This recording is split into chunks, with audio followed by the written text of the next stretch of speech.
Hello, welcome to my mini vlog. Karong adlaw, feeding ta sa akong mga estudyante ug ako na nagibutan sa ref and juice, nagi-sponsor sa akong parent ug ako na sang gipang hipos ang mga cartoon para dili siya samok tan-aw diri sa HA. And then dire magtakos na ko og bugas. Ang ako itakos kay 40 ka cups ug ang tubig kay 45. O di ba?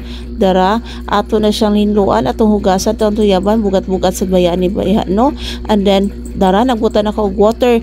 And what happened is, hiniking agas ang tubig. Totoo, so kung nagpaabot yung laylay sa kamot, imagine ako ng 45 niya hiniking agas sa tubig. Kamu ni bahala ihapila na basta ako na nagikat, diba? And then here, ako na siyang gisukod. O, sakto ramday, may pagilaos ko nang sukod-sukod. Maura magyapon na, diba? And then here, ako na ibutan siya sa rice cooker. And you know what's funny? Heavy kay siya, promise. Nawa kong dagway. Bibi na, ako nagkasimod lagi akong dagway dara asin bugat kay siya 5 kilos gawas ang dila ni ma'am, diba makita yun sa dagway nga bugat yun siya. And then ako na siyang gitabunan and akong gi-make sure nga na-on ako kay confident ra yun ko nga sakto akong pagkasukod kay inihap og kani ang resulta among gi butang sa steamer kay na part nga lata na part nga hilaw. Buto ako kabalo ngano na ingon ato nga sakto mata akong pag-ihap. And then ala akong parent nga nisaka na wala na on, but I'm pretty sure good na jud video nga na on gyud ako siya nisaka nang siya balik kay pagday na akong biya ako magito siya gihikap ta ko and it's hot. And here, akong kuyog dire kay si Ma'am Lovely. Ma'am Lovely ang among feeding coordinator. And akong usa ka parent nga si Madam Rillion. Okay, the one wearing in black. That's my parent. Siya rin nitabang na ako dire sa HA. But I have another one. Ang yang gibuhat is si Ma'am Ligaspi, yang gibuhat ato siya nagluto sa ilang balay. Ang sudan yang giluto sa ilang balay, which is fried chicken. So maura gibuhaton nun din, maura buhaton nun pero bugat, no? Okay, imagine you're going to feed 59 students, o diba? So nadali-dali na mi dire kay it's already late. Original schedule feeding is 8:30 and it's already 9 o'clock.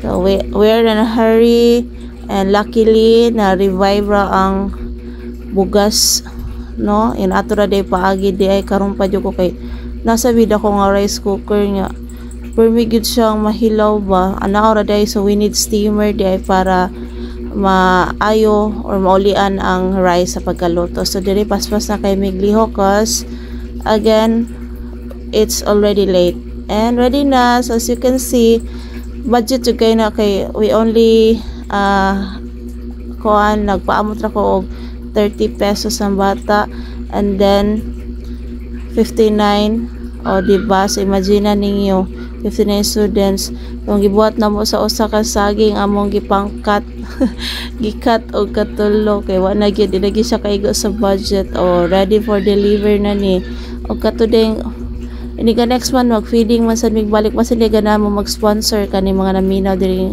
no? Mga nakakita masin gana mo sponsor gitabangan mi sa mga grade 10 students sa paghatod diri sa akong classroom.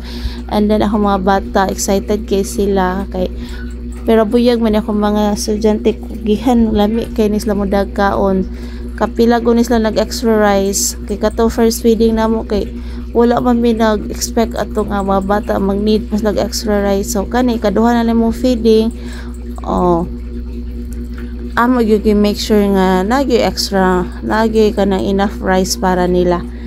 And then nag-distribute ako sa juices kay bugnaw na gid siya nindot kay siya ikaon niya kaon kag init na kanon, init na sudan plus ketchup plus gamatoy kaayo nga saging. Okay na kay nabusog na kay na sila ana.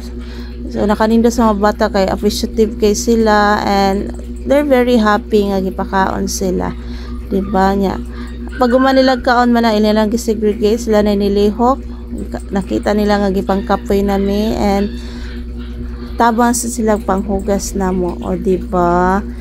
So gaan na kay ang life bisag kapoy, actually kapoy naluya jud ko hantud karong nag voice record ko, sakit akong laylay kaayo. So mao na, bye bye na, thank you for watching.